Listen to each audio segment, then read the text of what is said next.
Bismillahirrahmanirrahim. Assalamualaikum warahmatullahi wabarakatuh. Anak-anak kelas 12, kita bertemu kembali untuk melanjutkan materi yang di pertemuan kemarin.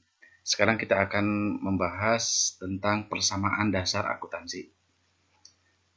Nah, dalam materi ini, anak-anakku ini akan menggambarkan bagaimana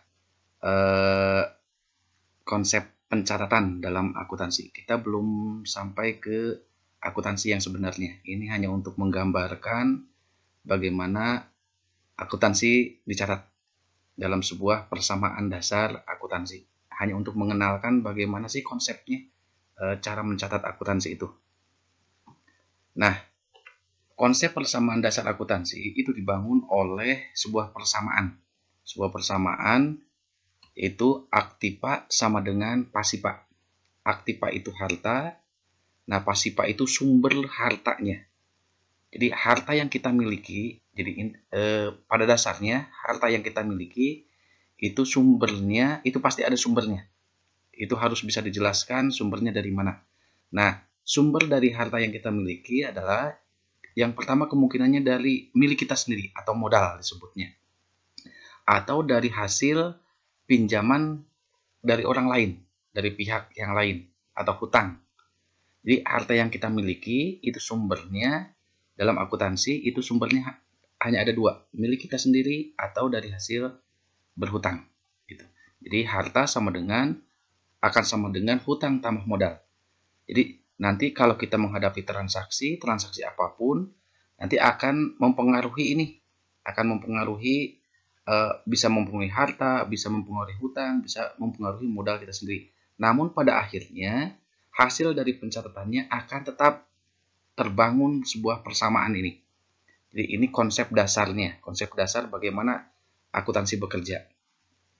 Nah, harta seperti yang di pertemuan kemarin di penggolongan akun atau di penggolongan pos keuangan itu berbagai macam. Nah, kalau di perusahaan jasa itu jenis harta itu ada cash atau uang tunai atau uang yang disimpan di bank itu cash, ada piutang, tagihan dari orang lain, ada sewa dibayar di muka, ada perlengkapan peralatan, ada akumulasi, ada kendaraan, ada gedung. Ini sudah dibahas di pertemuan yang terakhir. Jika ada yang lupa bisa dipelajari kembali. Sedangkan jenis-jenis hutang itu dan modal di sini ada hutang usaha yang berkaitan dengan kegiatan usahanya atau dari pinjaman dari bank, itu disebutnya nama pos keuangannya hutang bank.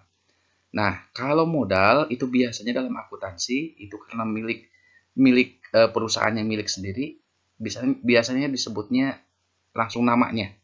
Modal Tuan Ali atau modal Nyonya Siti misalkan. Nah, ini berarti harta perusahaannya milik pemiliknya, bersumber dari harta pemiliknya. Dan ada satu lagi private. Nah, pengambilan pribadi pemilik ini pun termasuknya modal. Namun private ini nanti sifatnya mengurangi modal. Itu pernah dibahas di materi yang sebelumnya.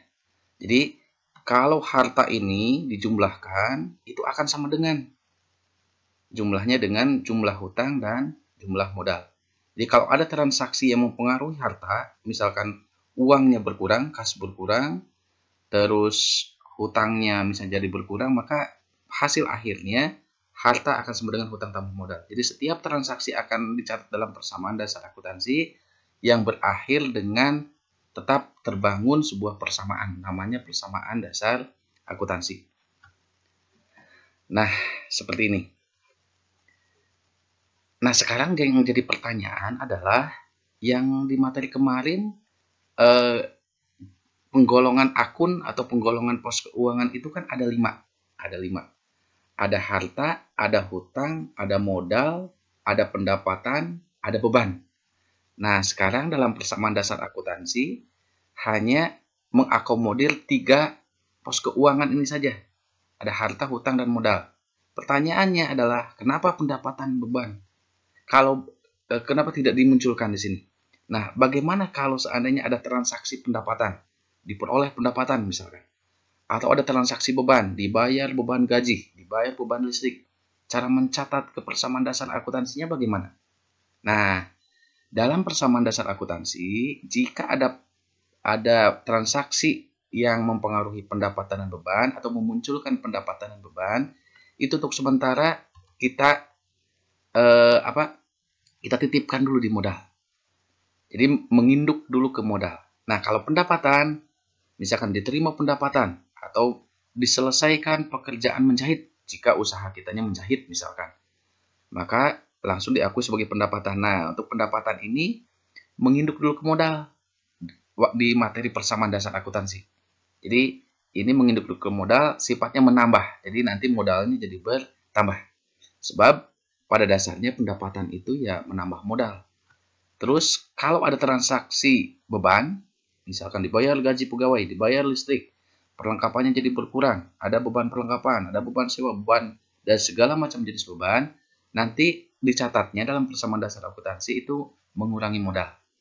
Ini juga menunjukkan bahwa akun utama dalam akuntansi itu ya harta, hutang, dan modal, atau disebutnya akun real. Sedangkan golongan pendapatan dan beban itu disebutnya akun nominal. Jadi kalau dalam persamaan dasar akuntansi menginduk dulu ke modal. Pendapatan sifatnya menambah modal, kalau beban sifatnya mengurangi modal. Itu yang jadi patokannya. Nah, sekarang format persamaan dasar akuntansi. Nah, ini bagaimana tabelnya. Ini tempat kita nanti mencatat. Ada kolom tanggal, di sini ada kolom aktiva atau harta, nih jenis-jenisnya yang nanti tergantung transaksinya yang memunculkan pos keuangan yang mana. Kas, piutang, perlengkapan, peralatan, atau ada jenis harta yang lain bisa ditambahkan kolomnya. Dan di sebelah kanan ada hutang dan modal. Nah, keterangan ini nanti diisi untuk transaksi yang memang harus dijelaskan. Biasanya untuk transaksi pendapatan dan beban ini dijelaskannya. Jadi ini adalah tabel tempat kita mencatat transaksi ke dalam persamaan dasar akuntansi. Nah, sekarang bagaimana cara mencatat transaksi di perusahaan jasa ke dalam persamaan dasar akuntansi? Nah, sekarang kita langsung saja ke contoh soalnya. Kita langsung agar lebih mudah dipahami. Misal, sekarang ceritanya si Nyonya Yani ini memulai usaha salon. Jadi jenis usahanya salon. Berarti menjual jasa pelayanan merias, mencukur rambut, pokoknya yang berkaitan dengan kegiatan salon. Nama usahanya Salon Yani. Nah, ketika usaha salon ini belum dibuat atau belum didirikan, maka harta perusahaannya nih, Yani Salon ini belum ada. Uangnya belum ada, kasnya belum ada, piutang belum ada, perlengkapan belum ada, peralatan belum ada, hutang dan modalnya Yani pun belum ada. Karena memang belum didirikan, jadi masih nol semuanya. Nah, sekarang tanggal 1 Maret misalkan Nyonya Yani mendirikan usaha dengan menginvestasikan. Artinya menginvestasikan itu ada harta pribadi Nyonya Yani yang dialihkan ke perusahaan. Perusahaannya ya Yani Salon. Di dalam akuntansi itu harus dipisahkan antara kekayaan pribadi dengan kekayaan usahanya atau kekayaan perusahaannya. Nah, anggap kalian sebagai tenaga pembukuan di perusahaannya. Jadi, si Nyonya Yani sekarang menyetorkan uang tunai ke usaha salonnya, menyetorkan peralatan salon, menyetorkan bangunannya senilai senilai uang di sini diukur dengan dalam bentuk uang. Nah, kita sebagai tenaga keuangan di sini harus mencatatnya. Pak, kan ini milik Nyonya Yani, kenapa harus ada pencatatan segala macam? Nah, dalam akuntansi itu harus dipisahkan. Jadi kekayaan pribadi itu tidak boleh disatukan dengan kekayaan usaha. Jadi kalau ada apa-apa di Nyonya Yani membutuhkan, misalkan membutuhkan uang, ngambil dari salon, tidak jadi masalah, hak Nyonya Yani. Karena salon Yani ini ya milik dia. Tapi dalam akuntansi harus dicatat. Seperti itu. Nah, sekarang berarti kita anggap sebagai tenaga pembukuannya. Berarti si Nyonya Yani menyetorkan uang. Kalau menyetorkan uang, berarti cash nanti. Oh iya, sekarang kita isi kolom tanggalnya dulu. Berarti tanggal 1 Maret di sini. Nah, tadinya tidak punya harta, tidak punya kas, tidak punya piutang, tidak punya hutang, tidak punya modal. Sekarang ada uang pribadi Nyonya Yani dialihkan ke usaha salon. Maka kas perusahaan, kas salon Yani-nya sekarang jadi bertambah 5 juta. Nah, kita catat di sini. Berikutnya, peralatan salon. Sebelumnya tidak ada peralatan salon di salon Yani ini. Nah, sekarang si Nyonya Yani punya peralatan salon nih, milik pribadi. Diinvestasikan ke perusahaannya. Kita sebagai tenaga pembukuan di salon Yani-nya berarti posisinya menerima. Berarti peralatan salonnya jadi muncul, jadi bertambah di sini. Oh, berarti sekarang harta salon ada dalam bentuk uang nih, kas 5 juta dan ada dalam bentuk peralatan 10 juta. Berikutnya bangunan. Bangunan itu katakanlah sebuah kios. Kiosnya tadinya milik Nyonya Yani. Nah, sekarang dialihkan, diinvestasikan menjadi milik salon. Ya, salonnya salon Nyonya Yani-nya. Nah, sekarang nilainya jadi 50 juta. Nah, harta perusahaan, harta salon Yani ini dalam bentuk uang, kas 5 juta, peralatan 10 juta, dan bangunan 50 juta ini, kita tuliskan sumbernya dari investasi Nyonya Yani. Atau milik Nyonya Yani ini, harta salon ini. Kita catatnya di sini. Kita catatnya di modal Nyonya Yani sebesar kas, peralatan, dan bangunan. Ini kalau dijumlahkan 65 juta. Ini persamaan dasar akuntansi itu di sini. Sama dengan 5 juta tambah 10, 15 tambah 50 juta berarti 65. Nah, sama dengan modal Nyonya Yani-nya 65 juta. Ini artinya harta salon Yani ini sumbernya dari Nyonya Yani, milik pribadi Nyonya Yani yang diinvestasikan ke salon Yani. Nah, ini kondisi bagaimana cara mencatat transaksi ketika mendirikan. Nah, sekarang ketika sudah berdiri, misal tanggal 2 Maret. Ini transaksi tanggal 1 tadi sudah kita catat. Sekarang tanggal 2 Maret misalkan. Mulai ada kegiatan, mulai ada transaksi lagi. Dibeli perlengkapan salon senilai 2 juta dari toko Indah secara tunai. Nah, kita cermati dulu.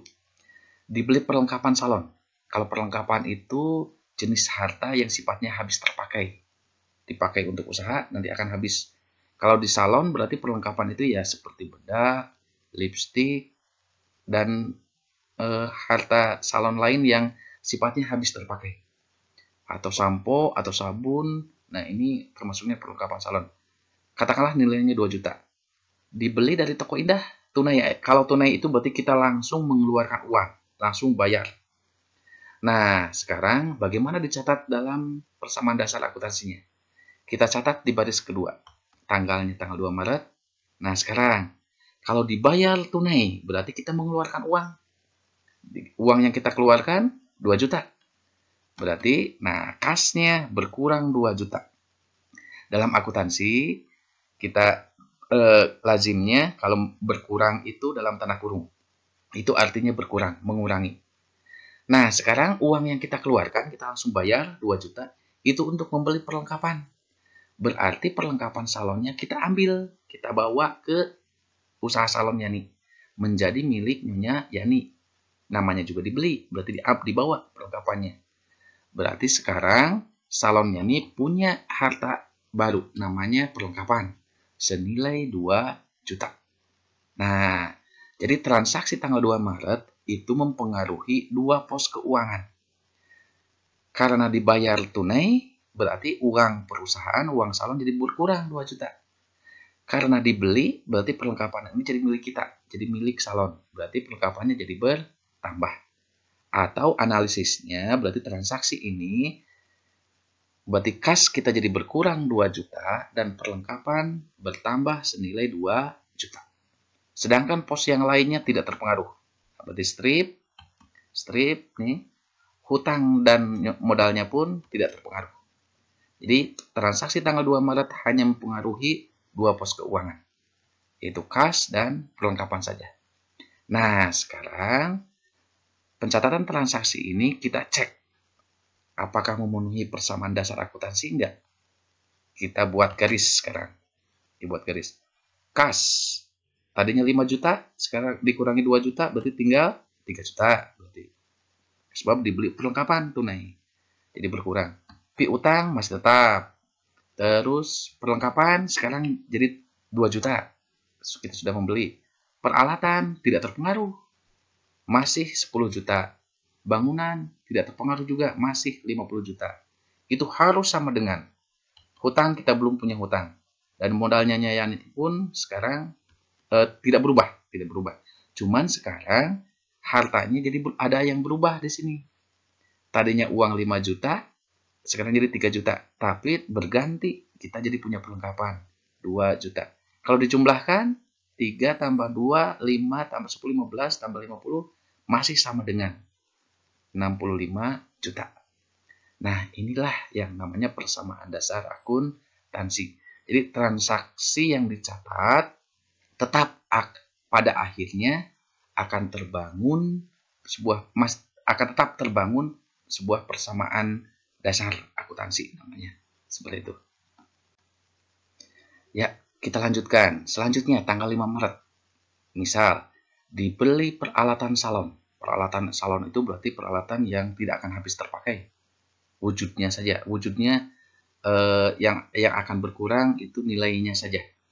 Kalau peralatan salon, itu kalau di salon itu contohnya kursinya atau meja riasnya, kacanya, gunting. Nah, itu termasuk peralatan salon. Atau tempat untuk keramas, itu peralatan salon. Jadi nanti tidak akan habis terpakai. Beda dengan perlengkapan. Nanti kalian pelajari lagi di materi kemarin, di penggolongan akun. Ini peralatan salon. Misalkan nilainya 8 juta. Dari Toko Jaya secara kredit. Awas nih, istilah dalam akuntansi, kalau dibayarnya secara kredit, berarti belum dibayar. Berarti ngancuk atau ngahutang. Berarti. Nah, sekarang bagaimana cara mencatat dalam persamaan dasar akuntansinya? Caranya sama seperti yang tadi. Kita isi dulu tanggalnya, tanggal 5 Maret. Kalau dibeli peralatan salon, namanya dibeli, sudah bayar atau tidak, peralatan salonnya akan dibawa menjadi milik kita. Atau menjadi milik salon Yani. Berarti harta perusahaan dalam bentuk peralatan jadi bertambah. Nah, gitu. Jadi tadinya peralatan 10 juta, punya 10 juta, sekarang membeli lagi senilai 8 juta. Kan belum bayar, biarkan saja. Yang namanya dibeli, sudah bayar atau tidak, pokoknya peralatannya jadi milik kita. Gitu. Nah, yang jadi masalah sekarang uang kita tidak keluar. Karena kita belum bayar, karena dilakukan secara kredit. Nah, yang terpengaruh adalah kita jadi punya hutang ke Toko Jaya. Karena belum bayar. Makanya hutangnya jadi bertambah senilai 8 juta. Sedangkan modalnya Nyayaninya tidak terpengaruh. Jadi transaksi tanggal 5 Maret mempengaruhi dua pos keuangan. Yaitu peralatan jadi bertambah dan hutang jadi bertambah. Karena belum bayar. Nah, sekarang seperti tadi, kita cek lagi. Coba, transaksi tanggal 5 Maret, apakah berakhir tetap memenuhi persamaan dasar atau tidak? Kita cek sekarang. Kita buat garis seperti ini. Kas. Kas ini tidak terpengaruh oleh transaksi tanggal 5. Masih tetap 3 juta. Piutang, tagihan ke orang luar, ke orang lain tidak ada, belum ada. Perlengkapan, masih tetap 2 juta. Belum terpengaruh. Nah, peralatan awalnya 10 juta. Sekarang membeli senilai 8 juta. Berarti nilainya bertambah. Senilai 18 juta. Nah, ini harus sama dengan hutang sekarang. Hutang jadi muncul sekarang. Oh ya, bangunan nih. Bangunan juga tidak terpengaruh. Ya, kelewat. Bangunan tidak terpengaruh. Masih tetap 50 juta. Nah, hutang sekarang jadi 8 juta. Modal pun tidak terpengaruh. Masih tetap 65 juta. Coba sekarang kita cek. 3 juta tambah 2 juta, 5 juta, tambah 18, 23, tambah 50, berarti 73. Betul kan? 73. Nah, sama dengan 8 juta tambah 65 juta, 73 juta. Berarti sama. Berarti sekarang. Jadi, ini masih tetap memenuhi persamaan dasar akuntansi. Di transaksi tanggal 5 mempengaruhi peralatan dan peralatan bertambah dan hutang jadi bertambah. Masih memenuhi persamaan dasar akuntansi. Nah, sekarang kita lanjutkan. Tanggal 9 Maret. Diselesaikan pekerjaan merias keluarga Tuan Udin senilai 7.500.000. Baru diterima pembayarannya 5 juta. Awas, ini hati-hati ya. Jadi kita bahas dulu transaksinya. Pekerjaan kita merias. Jadi ada job, ada pekerjaan dari keluarga Tuan Udin merias senilai 7.500.000. Nah, kalau kita sudah menyelesaikan pekerjaan merias, berarti kewajiban kita sudah selesai. Kalau pekerjaan kita sudah selesai, maka harus cepat-cepat diakui sebagai pendapatan. Nah, pendapatan itu tidak identik dengan uang yang diterima. Bisa saja uangnya masih di luar. Tapi nilai pekerjaannya itu adalah hak kita untuk mengakui sebagai pendapatan. Jadi awas, sekali lagi, pendapatan itu tidak identik dengan uangnya diterima. Bisa saja uangnya masih di luar, bisa, tapi tetap akui sebagai pendapatan. Nah, sekarang dari nilai pekerjaan 7.500.000 ini, kita baru menerima uangnya 5 juta. Berarti cara mencatat transaksinya adalah seperti ini. Ada sebagian yang sudah diterima, ada sebagian yang belum. Nah, yang 2,5 jutanya, dari 7,5 juta itu 5 juta diterima, dan 2,5 jutanya si Tuan Udin belum bayar. Berarti kita punya hak untuk menagih nanti. Nah, sekarang mencatat transaksinya, tanggal 9 Maret di sini.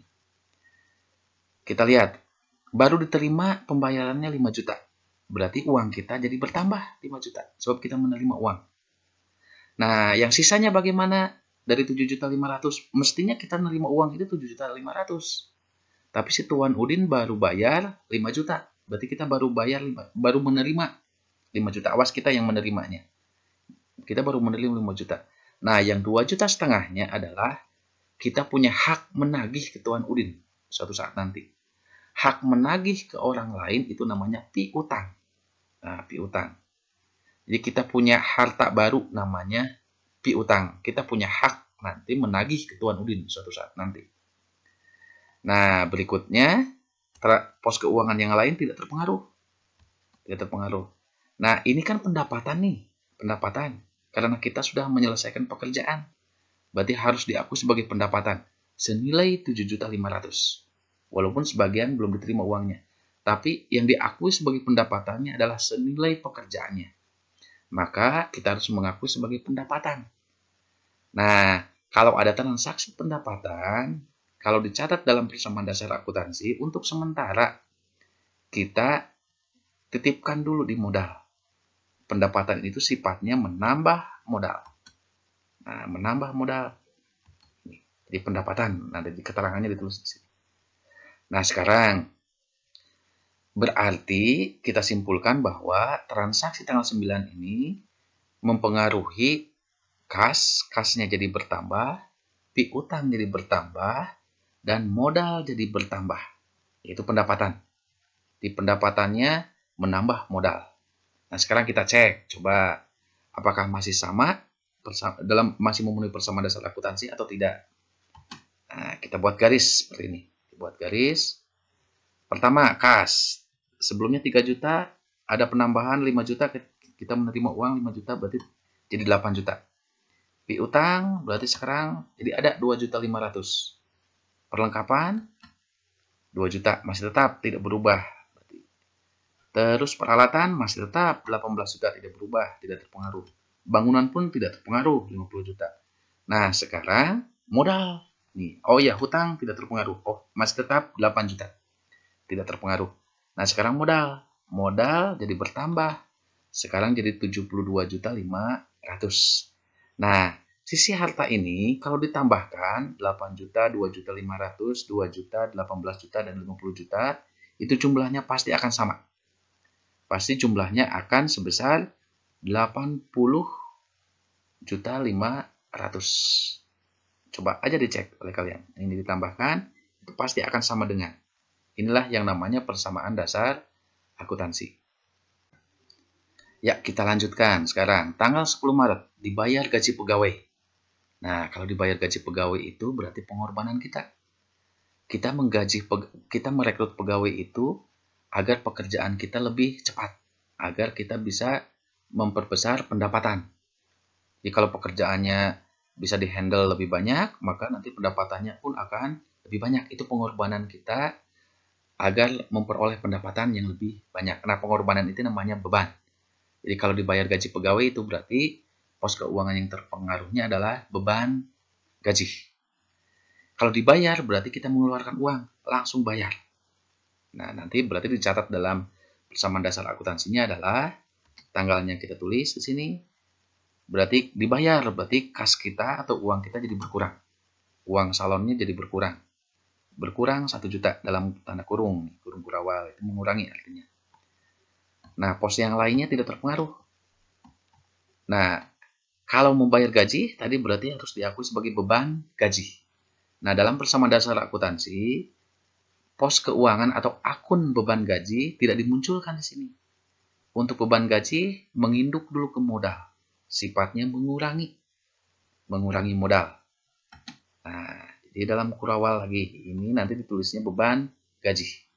Sama seperti tadi pendapatan. Kalau pendapatan mau menambah modal, kalau beban mengurangi modal. Seperti ini. Logikanya nih, kalau sisi kiri berkurang 1 juta, sisi kanan berkurang 1 juta, pada akhirnya akan tetap sama. Tapi kita cek, kita buat garis. Transaksi tanggal 10 Maret mempengaruhi kas dan mempengaruhi modal berupa beban gaji. Jadi dibayar gaji pegawai itu, analisis transaksinya berarti kas jadi berkurang dan modal jadi berkurang karena ada beban gaji. Nah, sekarang kita cek persamaannya. Kas berarti tinggal 7 juta. Piutang dan yang lainnya ini karena tidak terpengaruh, berarti masih tetap sama. Perlengkapan masih 2 juta, peralatan masih 18 juta, bangunan masih 50 juta, utang pun masih tetap tidak terpengaruh oleh transaksi tanggal 10 Maret ini. Nah, sekarang modal sekarang tinggal 71.500.000. Nah, sekarang ini kalau dijumlahkan, maka jumlahnya harus sama dengan, boleh dicek. Jumlahnya nanti akan sebesar 79.500.000. Ini jumlah hartanya ini. Boleh kalian dicek. Ya, selanjutnya nanti kita akan bahas lagi contoh soal yang lainnya. Untuk sementara Bapak bahas contoh soal seperti itu dulu. Dari sedikit-sedikit. Di pertemuan berikutnya kita coba bahas untuk transaksi yang lainnya lagi. Ya, silahkan kalian bisa diputar berulang-ulang video pembelajarannya atau boleh juga di-download juga boleh. Nanti di Classroom-nya Bapak akan buka biar kalian bisa mendownload video pembelajaran ini. Dan ini materi ini harus dilatih dalam bentuk latihan mencatat transaksi. Nanti silahkan kalian melanjutkan ke ruang penugasan, akan ada contoh transaksinya, contoh transaksi di perusahaan jasa. Coba kalian catat dalam persamaan dasar akuntansi dengan tabel persamaan dasar akuntansi seperti yang tadi. Nanti silahkan dikerjakan sebagai latihan. Dan untuk tugas pertemuan ini nanti akan diberikan soal yang seperti itu. Ya, terima kasih anak-anak sekalian. Tetap semangat, jaga kesehatan. Wassalamualaikum warahmatullahi wabarakatuh.